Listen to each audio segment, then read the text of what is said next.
Hello అండి అందరికీ. Operation Sindoor తర్వాత భారతదేశ ఖ్యాతి అనేది ప్రపంచ స్థాయిలో ఒక స్థాయికి ఎదిగిందంటంలో ఎలాంటి సందేహం అయితే లేదు.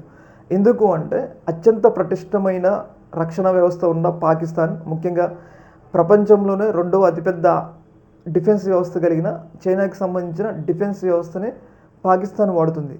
అలాంటి డిఫెన్స్ వ్యవస్థని మనం దాటుకొని పాకిస్తాన్ 100 కిలోమీటర్ల లోనకెళ్ళి 9 చోట్ల కూడా ఉగ్రవాద స్థావరాలను ధ్వంసం చేసి వచ్చి మన దేశంలో ల్యాండ్ అయినా కానీ పాకిస్తాన్కి సంబంధించిన డిఫెన్స్ సిస్టమ్ గుర్తించలేకపోయింది. ముఖ్యంగా పాకిస్తాన్ వాడేది చైనాకి సంబంధించిన హెచ్క్యూ డిఫెన్స్ సిస్టమ్. వాళ్ళు గుర్తించలేకపోయారు. అంటే ఏ స్థాయిలో చైనాకి సంబంధించిన డిఫెన్స్ సిస్టమ్ని మనం మోసం చేసి, అంటే వాళ్ళ కళ్ళు కప్పి మనం మన దేశంలోకి ల్యాండ్ అయినా కానీ చైనాకి సంబంధించిన డిఫెన్స్ సిస్టాలు గుర్తించలేకపోయినాయి. అంటే మన యొక్క సామర్థ్యం, మన యొక్క వ్యవస్థ పనితీరు అనేది ఏ స్థాయిలో ఉందో మనం ఇక్కడ అర్థం చేసుకోవచ్చు. దాని ద్వారా ఏదైతే జరిగిన పరిణామాలు, పాకిస్తాన్ మన మీద డ్రోన్లు దాడి చేయటం, మన ఆకాశ్ సిస్టమ్ ముఖ్యంగా S-400 కానీ ఆకాశ్ సిస్టమ్ కానీ వాటిని అడ్డుకోవడంలో చాలా కీలకమైన పాత్ర పోషించింది. ప్రపంచం మొత్తం కూడా ఆశ్చర్యపోతుంది.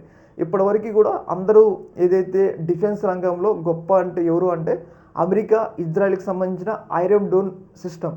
ఇప్పటివరకు కూడా అందరూ వాటి గురించే మాట్లాడుకుంటారు. కాకపోతే ఎప్పుడైతే ఆపరేషన్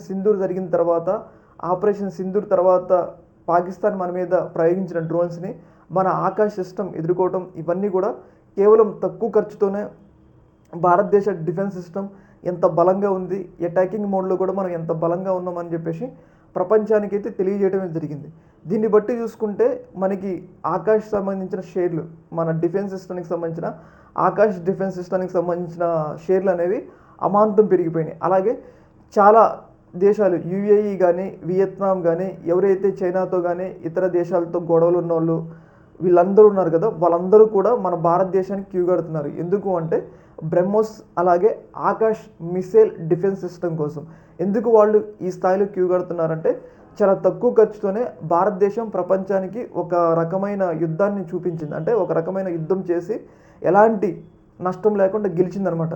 పాకిస్తాన్ నుంచి అన్ని వందల డ్రోన్లు ప్రయోగించినా కానీ పాకిస్తాన్ ఒక్క డ్రోన్ కూడా మన దేశం మీద కూల్చలేకపోయింది. కారణం ఏంటంటే ఆకాశ్ మిసైల్ సిస్టమ్ ఆ స్థాయిలో పనిచేసింది. కాబట్టి అందరూ కూడా ఆకాశ్ మిసైల్ సిస్టమ్ చాలా తక్కువ ఖర్చులో వస్తుంది. కాబట్టి అందరూ ఆకాశ్ మిసైల్ సిస్టమ్ కొనాలని చెప్పేసి పెద్ద ఎత్తున వాళ్ళు ఆర్డర్స్ అయితే భారతదేశానికి ఇస్తున్నారు. ఇప్పటికే సంప్రదింపులు అయితే మొదలుపెట్టారు. అంటే ఈ యొక్క ఇన్సిడెంట్ వల్ల మన యొక్క సత్తా, మన యొక్క ఆకాశ మిసైల్, మన డిఫెన్స్ యొక్క సత్తా అనేది ప్రపంచానికి తెలియజేసింది. దాన్ని నమ్మి అందరూ కూడా బ్రహ్మోస్కి అలాగే ఆకాష్ని కొలాని అని చెప్పేసి పెద్ద ఎత్తున వాళ్ళు భారతదేశానికి క్యూ కడుతున్నారని చెప్పేసి డిఫెన్స్ వర్గాలు అయితే చెప్తా ఉన్నాయి.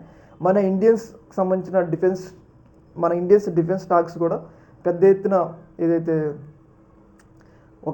పెద్ద ఎత్తున పెరుగుతున్నాయి. అంటే డిఫెన్స్ స్టాక్స్ అనేవి ఒకేసారి హైకి వెళ్ళినాయి అనమాట. అంటే మన వ్యవస్థ యొక్క మన యొక్క కెపాసిటీకి నిదర్శనమే అని చెప్పేసి మనకైతే అర్థమవుతుంది. ఏదేమైనా కానీ స్వదేశీకి సంబంధించిన ఆకాశ్ సిస్టమ్ అనేది ఒక హీరోలాగా ఎమర్జ్ అయిందంటంలో ఎలాంటి సందేహం అయితే లేదు.